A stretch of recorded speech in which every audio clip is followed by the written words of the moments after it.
Hi guys, I'm just going to do a quick video to show you how to cock the Webley Junior. Let's have a look. Okay, we've got a cleaning rod.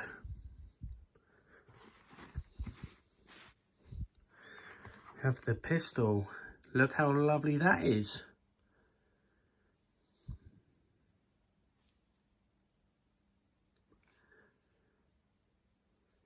There you go, both sides. To cock the pistol, you pull this part back here and pull out the barrel, like so. Cock that over, straight over, and that is now cocked.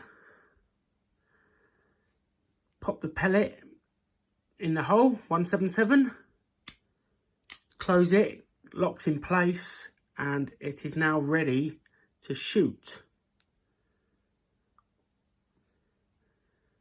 Let's give it a shot. Nothing inside it.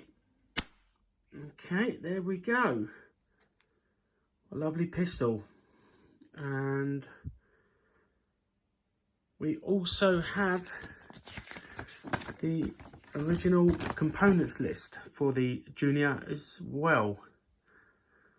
There you go, guys. And that's how you cock the Webley Junior.